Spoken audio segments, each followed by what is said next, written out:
Quando o preço se move e ele deixa um espaço entre a primeira vela, a segunda e a terceira vela, o pavio do fechamento da primeira vela não encosta no pavio do fechamento da última vela, ele cria um desequilíbrio. Então, o que é isso? Quando a gente encontra 3 velas de alta, porém, entre a extremidade do pavio do fechamento da primeira vela e a extremidade do pavio da abertura da última vela não se encontra. Então, vamos supor que a gente tenha 3 velas aqui. E o pavio da primeira vela não bate com o pavio da última vela. Então, esse espaço aqui se chama desequilíbrio, tá bom? Então, o que tiver aqui dentro, ele vai mover o mercado para cima novamente. Mas por que que isso acontece? Porque quando o mercado ele se move dessa forma aqui, o que acontece?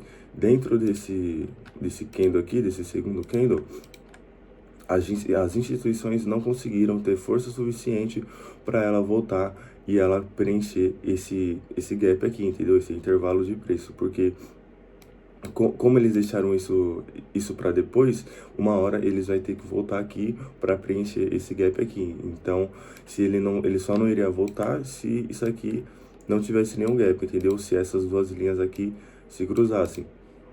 Aí aqui no caso não existiria gap, não existiria desequilíbrio, entendeu? Só existe desequilíbrio quando existe um espaço entre a extremidade do fechamento da primeira e a extremidade na abertura da última, tá bom?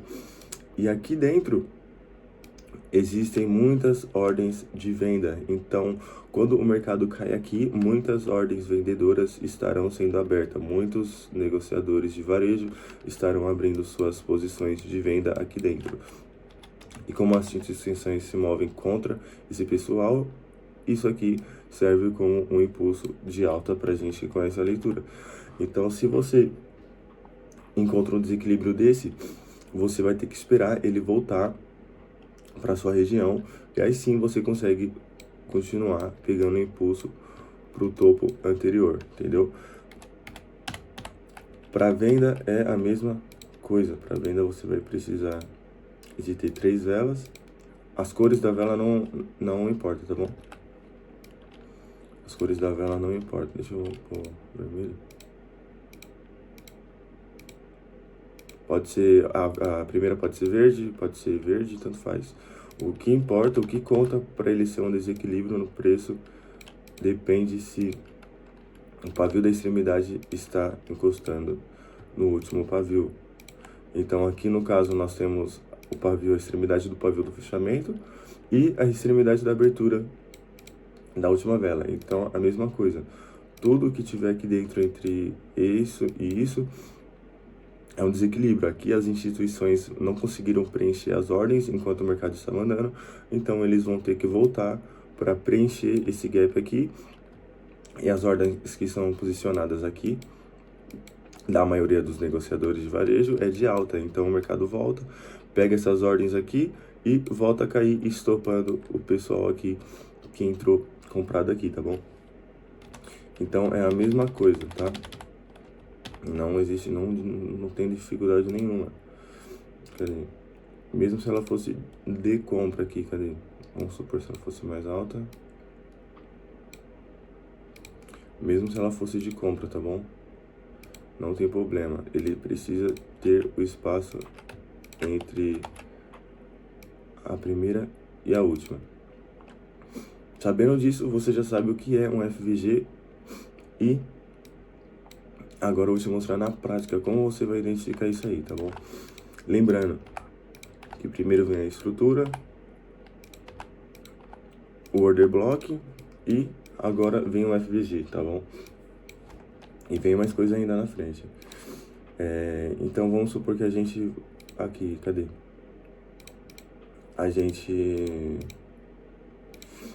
Aqui existe um order block, tá bom?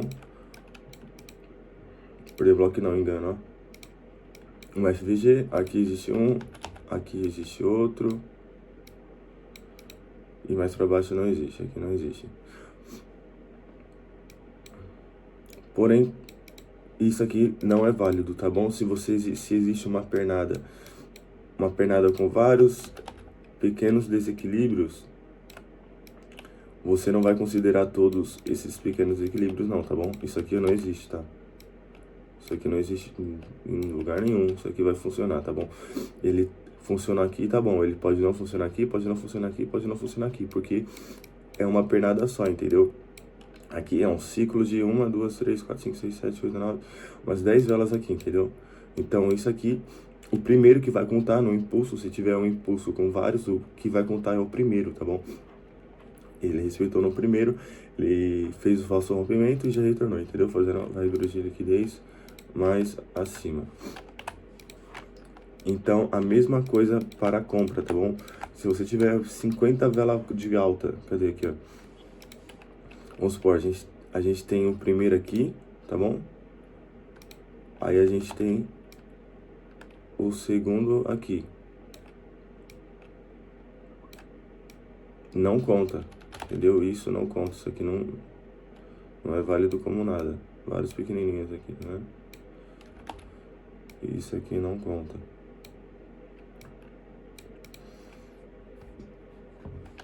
Então, agora você sabendo disso, como você vai estar identificando ele na melhor forma possível? Vamos colocar aqui em 15 minutos.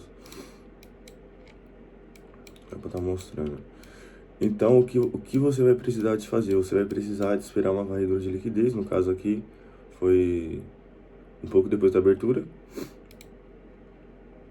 Um pouco depois da abertura do mercado. E aqui a gente tem um topo, beleza? A gente tem um topo, 1, 2, tem mais coisa? Não, não chega, só chegando esses dois aqui. Tá bom, a gente tem 2 gaps, e o que acontece aqui, depois dele fazer a varredura nesses 2 topos anteriores aqui, tipo, do dia 7 ainda, 2 dias atrás, ele varreu um topo de 2 dias atrás e fechou abaixo dessa sua extremidade.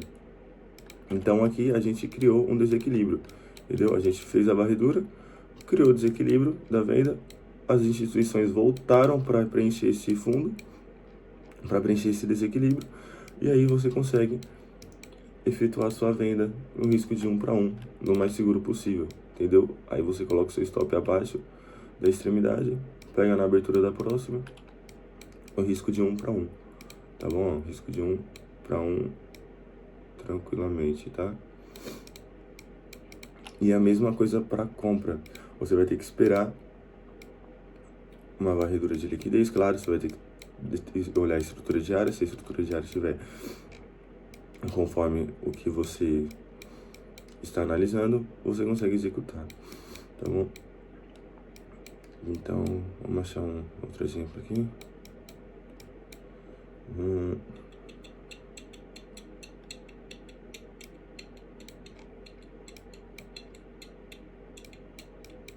Aqui.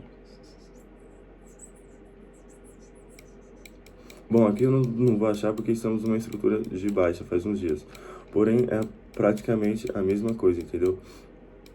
Você vai ter que esperar a varredura, ele faz o gap e volta para preencher o gap, tá bom? Ele faz o gap, faz a quebra de estrutura, aqui no caso ele quebrou essa estrutura. E aí sim, ele preenche o gap e volta a cair, tá bom? Ele vem, tem um fundo, ele passa esse fundo, volta no desequilíbrio, abre as ordens da maioria aqui e volta a cair depois, tá bom? Praticamente isso, não tem mais nada. Mentira, tem muita coisa assim. Mas para você identificar um FVG é praticamente isso, entendeu? Isso você já consegue identificar um. Valeu, obrigado, você já consegue entrar, fazer sua negociação aí sem muito risco. E eu vou explicar também depois como se faz o IFVG, que é na volta. Então, se existe a continuação dele, existe o retorno, tá bom?